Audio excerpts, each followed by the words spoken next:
તમને એમ થાય કે આ ડોહો બાંધ થયો છે, પણ મારે હકીકતમાં બાંધવું ન હોય, પણ હું મનનો મોરો રહ્યો, મને કોઈ કેમ કે હાલ બાંધવા, તો હું ના ન પાડી શકું. આ વખતે ઘરે હું તો નૈત્ય આવ્યો, મને કે આતા ડખો થઈ ગયો, હાલો બાંધવા. મેં કીધું હાલ તે બીજું શું હોય. એમાં થયું એવું કે ન્યા ગયા તો ખબર પડી કે નૈત્ય તો ખાલી હાથે આવ્યો, હથિયાર બથિયાર તો કઈ હતા નહીં. પછી ઓલા લોકો એમને બહુ માર્યા. પછી મેં મારા ઓળખીદાવને ફોન કર્યો, કીધું ડખો થઈ ગયો, હાલો જીરીક મદદ કરવા. તો ગધડીના હંધાએ સાથની જગ્યાએ સલાહ આપીને નીકળી ગયા. પછી મારી પોઝિશન ભાગવું તો ભોમકાલા છે, નો ભાગવું. હવે આગળ નથી બોલું, બેનું દીકરીઓ સાંભળતી હોય એટલે. પણ આ ડખામાં મને એટલું સમજાણું કે કોઈને હરખતું પકડાય નહીં, કોઈ યાર ડખો કરાય નહીં. કારણ કે જેને મદદ નથી કરી એની વાહ હું ઉગાડા પૈકી ડખો કરવા ગયો હતો.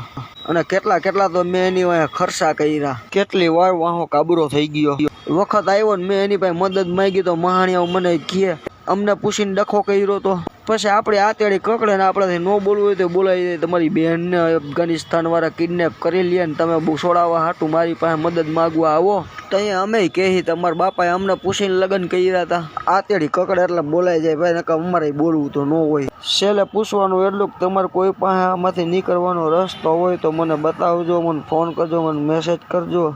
આપણે આમ બીતા કાંઈ નથી, પણ આ ગાંઠો છટકાવવાની એક વાત છે.